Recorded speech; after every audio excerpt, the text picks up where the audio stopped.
Would you like to do the introduction this year? No.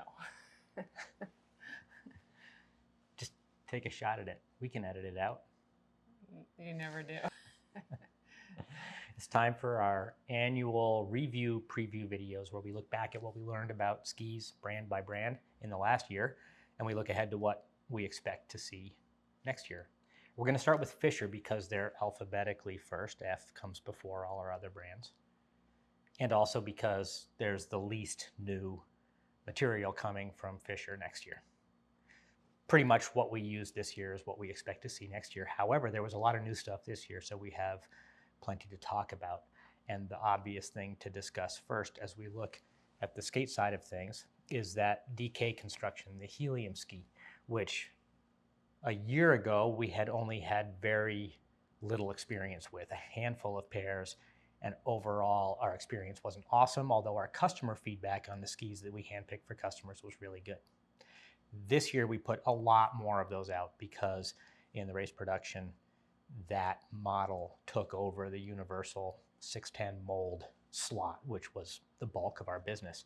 And we really felt like Fischer had invested enough in the material set and development that this was going to be the future of the brand. So this was the first year we put a lot of those skis on the snow, and it went pretty well, I think. What was your impression? Yeah, I really like the feeling of the helium. They're lighter than the old 610 Speed Max models. They feel a little edgier, but they still feel like a Fischer predominantly, which is a good, safe feeling.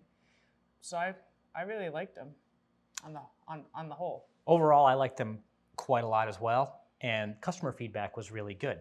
We should note that based in part on last year's testing and based in part of our feeling while we were selecting skis, we ended up speccing higher FA values than we have in the past.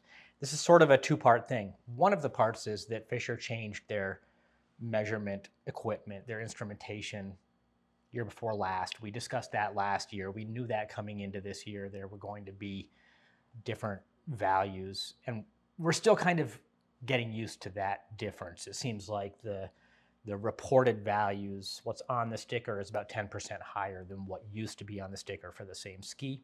And so that pushes us into, for a 186, the 90s is kind of the mid-range for that FA value. But we also felt like the material set, although it is nominally very similar in stiffness, if we isolate the bridge and exercise it, we come up with really similar stiffness values to the 610. We felt like we needed a little bit higher value for the ski to hold up just based on what we were seeing in the factory. So we ended up, in retrospect, when I went back and reviewed, we ended up overpicking our predicted values on most of the skis. On the snow, I think what we found was interesting. For the first time ever, we found that Amy at an over-reported 130 pounds and me at sometimes an under-reported 145 were actually about 20 pounds different. We like different skis. We've always liked the same skis. Amy's always felt she could test Chris Freeman skis. But during that Craftsberry demo, I felt like the 186 skis in the low to mid 90s were just gluing down and weren't releasing the snow well under pressure. And you felt, well, what did you feel about the skis that I liked? There was a pair that we had on the snow that was like a 101 FA with a 2.5 HR that I thought was awesome.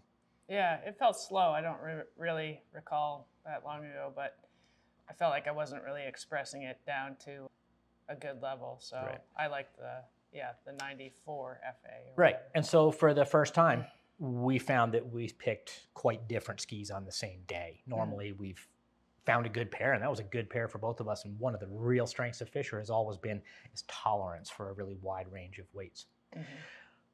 Almost always, over the course of putting 500 pairs or more than that out onto the snow for customers, there are going to be one or two dissatisfied customers. We only had one issue with these skis this year, and we replaced that pair with a 6.1K pair that the customer was able to test on the snow and really liked. Mm-hmm. And I think that was the one case where, as I went back and reviewed the numbers, it was a high moisture day and we had selected to the low range because we were looking for a ski that had some tolerance for softer snow.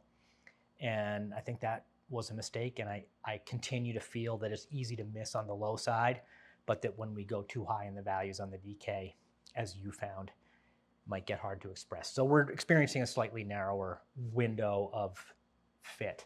I wouldn't be so prescriptive as to say it's X%. You kind of have to feel the material. But that's what we found. The other models available are the 61K, and there's a cold ski. And those are both noteworthy. They have been relatively new. The 61K is a 610 construction exactly, but it has more programmed tip and tail splay that come back further to the ski so that when the ski is expressed on the snow, the contact point, is back in here and the tip opens more. And the same sort of thing happens at the tail. What this does is it tends to give the ski a lower resting camber. It moves through those initial materials really rapidly and it sits down very quickly. And it tends to feel like it has a shorter wheelbase because it's less interactive in the small material out at the ends. I tend to like that feel because I like that short wheelbase feeling. It gives a lot of maneuverability underfoot. So I find the ski very skiable, really easy to steer with the ankle, scrub, even feel like I can carve turns, descending. And it gives me a sense of freedom and maneuverability. And when I'm on edge, I find typical Fischer stability. But you have kind of a different take on that ski. I feel like that maneuverability is something I don't necessarily want. I want more edge directionality so that I can kind of not have to think as much with my lower leg, especially when I'm going hard. Think with your leg? Well, I just, I don't want to be like... You don't like that? You don't like that little... I personally do not. Yeah. It gives me a sense of security. So it's interesting because we witness this all the time at demos. Mm-hmm. When people come back and they talk about stability on the ski, they can mean totally different things. Mm-hmm. One thing can be stable to one skier, whereas it's totally unstable to another skier. So this really might come down to a matter of personal preference. The 61K is a fast ski, tends to run really competitively and well. It's a question of whether you like the feeling. In the race department inventory, the 61K remains the Speed Max construction, the slightly heavier construction. Is it worth talking about how much heavier? Like, what is the weight savings? I actually weighed skis this morning in preparation for this. I think it is. You definitely feel it. I don't know what the difference is, but... So the average of the helium pair here is 589 grams, and the average of the 61K is 639 grams. So that's a ski or pair? Per ski. Okay. So I weighed both and averaged them because there's always a little variation ski to ski. So that's average mass. It's really not that much difference. But it's not that little. It's pretty darn close to 10%. And you feel it. But you're right, it's not that much, but you do feel the difference. Mm-hmm.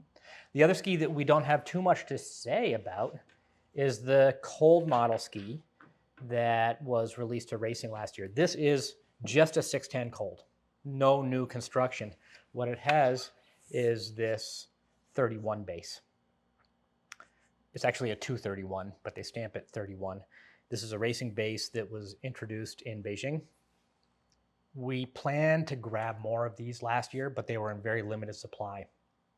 The production came later than our picks, and when we were over there in September, we were able to sort of steal some from the race department for pre-ordered skis. There were a few 181 requests that we were never able to fill. This year, I expect we'll find more because they've had much more time to produce with the base. This is a cold base that is getting used on the World Cup, unlike the A5, which they had pretty much stopped using.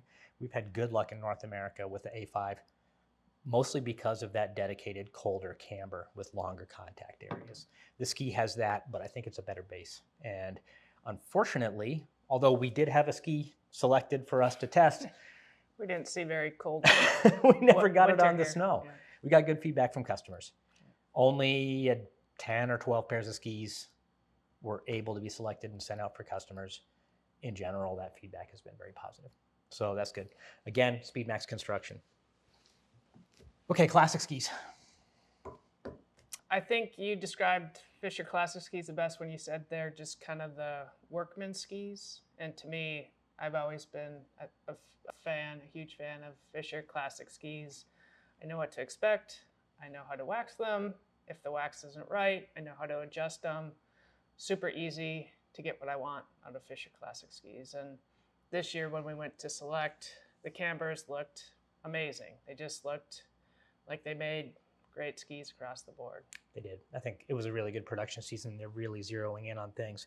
One of the things that's helping is that they've made room for the 902 construction to be a really universal ski.